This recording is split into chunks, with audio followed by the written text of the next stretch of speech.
Hello guys, മൗനരാഗത്തിൻ്റെ പുതിയ episode വീട്ടിലേക്ക് സ്വാഗതം. അങ്ങനെ നമ്മുടെ മനോഹറും സരയും കൂടെ ഹോട്ടലിൽ നിന്ന് ഇറങ്ങാൻ നേരത്ത് മനോഹർ നിഷയെ കാണുവാണ് കേട്ടോ കയറി വരുന്നത്. അപ്പോൾ പെട്ടെന്ന് സരയോട് പറയാണ്, മോളിവിടെ ഇരിക്കുക, എനിക്കൊരു വയറുവേദന, ഞാനിപ്പോൾ വരാമെന്നും പറഞ്ഞ് അകത്തോട്ട് ഓടുവാണ് കേട്ടോ. ഓടിയിട്ട് എങ്ങോട്ട് ഓടണമെന്ന് അറിയാതെ ഓടിച്ചെന്ന് കയറുന്ന ഒരു മുറിയിലോട്ടാണ്. ആ റെസ്റ്റോറൻറ്റിൻ്റെ മുകളിൽ തന്നെ ഒരു ഹോട്ടൽ റൂമുണ്ട്. ആ ഹോട്ടൽ റൂമിലോട്ടാണ് കേട്ടോ വന്ന് കയറുന്നത്. അപ്പോൾ ആ ഹോട്ടൽ റൂമിൽ വന്ന് കയറുമ്പോഴേക്കും അവിടെ ആരുടെയോ നൈറ്റി കിടക്കുന്ന കാണുവാണ്. അപ്പോൾ നൈറ്റി കിടക്കുന്ന കാണുമ്പോഴേക്കും മനോഹർ ചിന്തിക്കുക, തൽക്കാലം ഇതെടുത്തിട്ട് ഓടാം, ഏതെങ്കിലും പെണ്ണാന്ന് ഓർത്തോളും, തല എന്തെങ്കിലും വെച്ച് കവർ ചെയ്യാമെന്നും പറഞ്ഞാൽ അതെടുത്ത് ഇടുമ്പോഴത്തേക്കും ആ മുറിയുടെ ആ ഡ്രസ്സിൻ്റെ ഓണർ ആ പെണ്ണ് കുളിച്ചിട്ട് ഇറങ്ങി വരുവാണ് കേട്ടോ. ആ പെണ്ണാണെങ്കിൽ അവിടെ കിടന്ന് വെച്ച് വെക്കുവാണ്, അയ്യോ ഇതാരാ ഇത്, കള്ളൻ എന്നും പറഞ്ഞു. അത് കേട്ട് ആ പെണ്ണിൻ്റെ ഭർത്താവ് അപ്പുറത്തെ മുറിയിൽ നിന്ന് ഓടി വരുക. അപ്പോഴേക്കും മനോഹർ പെണ്ണിനെ കയറി വട്ടം പിടിച്ച് വാ ക്ലോസ് ചെയ്യാൻ വേണ്ടി നോക്കുവാണ്. അപ്പോഴേക്കും ഭർത്താവ് വന്നിട്ട്, ഓ ഇതാരേടി നിൻ്റെ മറ്റവൻ, ഞാൻ ഇവനെ തന്നെ തപ്പിക്കൊണ്ടിരുന്നേ, നിന്നെ ഇന്ന് ഞാൻ ശരിയാക്കുമെന്നും പറഞ്ഞ് മനോഹറിൻ്റെ പുറകെ ഓടുവാണ് കേട്ടോ. അപ്പോൾ മനോഹർ പറയുന്നുണ്ട്, ഞാനതല്ല എന്നൊക്കെ പറഞ്ഞുകൊണ്ട് ഓടുവാണ്. മനോഹറിന് മനസ്സിലായി ഭർത്താവ് പറഞ്ഞിട്ട് കേൾക്കുന്ന ലക്ഷണമൊന്നുമില്ല, പണിയാകെ പാളിയെന്ന് മനസ്സിലായി.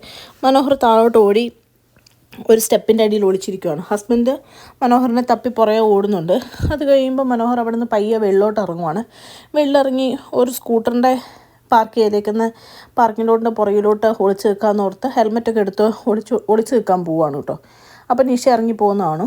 നിഷ അങ്ങ് പോയി കാണുന്നതാണ് മനോഹറിന് സമാധാനം. പക്ഷേ മനോഹർ എടുത്തുകൊണ്ട് പോകുന്ന ഹെൽമെറ്റിൻ്റെ ഓണർ അപ്പോൾ അവിടെ വരുവാണ് കേട്ടോ.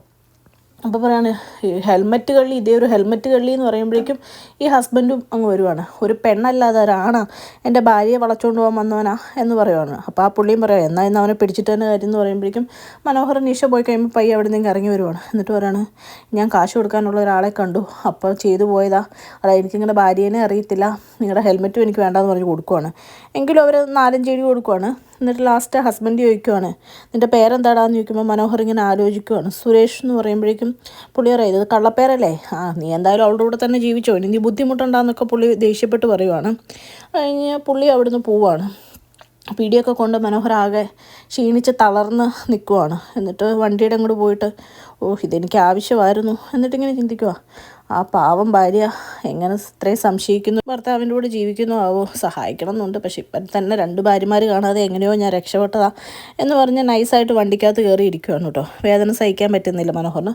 എന്നിട്ട് സരയുവിനെ വിളിക്കുവാണ്. അപ്പോൾ സരയു ചോദിക്കുക, മനുവേട്ടൻ എപ്പോഴാണ് വെള്ളോട്ട് പോയത്, മോളിങ് വാ ഞാൻ പറയാമെന്ന് പറഞ്ഞ് മനോഹർ സരയുവിനെ വിളിക്കുമ്പോൾ സരയു വണ്ടിക്കകത്ത് വന്ന് കയറുവാണ്. അപ്പോഴേക്കും ചോദിക്കും, എന്ത് പറ്റിയെന്ന് ചോദിക്കുമ്പോഴേക്കും, ഞാൻ മോളുടെ ഫ്രണ്ടിൽ കൂടെ പോയ ഒരു നൈറ്റി ഇട്ട് ഒരു പുള്ളിക്കാരി ഓടുന്നുണ്ടല്ലോ, അത് പുള്ളിക്കാരിയല്ല പുള്ളിക്കാരനാ, ഒരു കള്ളനാ, ഹെൽമെറ്റ് കേൾക്കുന്നവനാ, അയാളുടെ ഹെൽമെറ്റാണ് കട്ടുകൊണ്ട് പോയത്, ഞാൻ പിടിക്കാൻ വേണ്ടി സഹായിക്കുമായിരുന്നു എന്ന് പറയുവാണ്. ആ സമയത്ത് ഹസ്ബൻഡും വൈഫും തമ്മിൽ മുറിയിൽ പൂരം അടി നടക്കുവാണ് കേട്ടോ.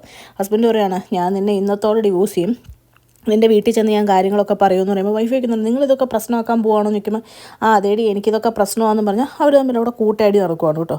എന്നിട്ട് പുള്ളി റിസപ്ഷൻ അവിടെ ചെന്നിട്ട് പറയാം, ഇത്ര വൃത്തിയായിട്ടൊരു ഹോട്ടലിൽ ഞാൻ എൻ്റെ ജീവിതത്തിൽ കണ്ടിട്ടില്ല, ഇനി ഞാനിവിടെ പോലീസിൽ പരാതി കൊടുക്കും, ഇവിടെ റെയ്ഡ് നടത്തുമെന്നൊക്കെ പറഞ്ഞ് ദേഷ്യപ്പെട്ട് പുള്ളി അവിടെ നിന്ന് ഇറങ്ങുവാണ്. അത് കഴിയുമ്പോഴത്തേക്കും നമ്മുടെ സരയുവിനോട് പറയുന്നുണ്ട്, മേത്തൊക്കെ വേദന മോളെ, ഞാനും പുള്ളിയെ പിടിക്കാൻ വേണ്ടി ആ പുറകെ ഓടിയായിരുന്നു, മോള് കാണാത്ത എൻ്റെ തെറ്റാണോ, അങ്ങോട്ട് കൊടുത്തു കഴിഞ്ഞാൽ ഇങ്ങോട്ടും കിട്ടുമല്ലോ, എനിക്ക് ഒരു 5-6 കിട്ടിയെന്ന് പറയുവാണ്. അപ്പോഴത്തേക്കും നമ്മുടെ സരയു, അയ്യോ വണ്ടി ഓടിക്കാൻ പറ്റുമോ മുന്നേട്ടാന്നൊക്കെ ചോദിക്കുവാണ്. അങ്ങനെ അവർ പറയുന്നുണ്ട്, കുഴപ്പമില്ല ഓടിച്ചോളാം എന്ന് പറഞ്ഞിട്ട് അവരവിടുന്ന് പോകുന്നതാണ് കേട്ടോ കാണിക്കുന്നത്. അത് കഴിഞ്ഞ് പിന്നെ കാണിക്കുന്നത് കല്യാണിയുടെ വീടാണ്. ദീപ അമ്പലത്തിൽ പോകാൻ വേണ്ടിയിട്ട് റെഡി ആവുകയാണ് കേട്ടോ. അമ്പലത്തിൽ പോകാൻ വേണ്ടി റെഡി ആകുമ്പോഴത്തേക്കും കല്യാണി ചോദിക്കും, അമ്മ എവിടെ പോകാൻ ചോദിക്കും, മോള് പോവുകയല്ലേ, കുറച്ച് പൂജയും നേർച്ചയും വഴിപാടൊക്കെ ഉണ്ട്, അമ്മ അമ്പലത്തിൽ പോവാം, അന്നദാനവും കഴിഞ്ഞിട്ടേ വരുള്ളൂ എന്നൊക്കെ പറയുവാണ്. അപ്പോഴേക്കും നമ്മുടെ കല്യാണി പറയുകയാണ്, പോകുമ്പോൾ കിരണേട്ടിന് വേണ്ടിയോട് പ്രാർത്ഥിച്ചേക്കണേ അമ്മ, ഞാൻ പോകുന്നതിൽ വിഷമമില്ല എന്നൊക്കെ കാണിക്കുന്നുണ്ടെങ്കിലും ഒരുപാട് വിഷമം ഉള്ളിലുണ്ടെന്ന് എനിക്കറിയാമെന്ന് പറയാം. അപ്പോഴേക്കും നമ്മുടെ ദീപ പറയുക, നിങ്ങളെപ്പോലെ ജീവിക്കാൻ എല്ലാവർക്കും ആഗ്രഹമുണ്ട്, ഒരുപാട് പേര് അസൂയപ്പെടുന്ന ജീവിതം, എന്തിന് എനിക്ക് കല്യാണം കഴിഞ്ഞ് കുറച്ച് നാളെ അങ്ങേറെ അതിന് സ്നേഹം കിട്ടിയിട്ടുള്ളൂ, അതും പെൺമക്കൾ ജനിക്കുന്നവരെ, പിന്നെയുള്ളതൊക്കെ മോൾക്കറിയാമല്ലോ എന്ന് പറയുവാണ്. അത് കഴിഞ്ഞ് കല്യാണിയോട് യാത്ര പറഞ്ഞിട്ട് ദീപ അമ്പലത്തിൽ പോകുന്ന കാണിച്ചുകൊണ്ടാണ് കേട്ടോ ഇന്നത്തെ എപ്പിസോഡ് അവസാനിക്കുന്നത്. ചാനൽ ഇഷ്ടപ്പെട്ട് കഴിഞ്ഞാൽ ലൈക്ക് ചെയ്യാനും സബ്സ്ക്രൈബ് ചെയ്യാനും കമൻറ്റ് ചെയ്യാനും മറക്കരുത്. Thank you.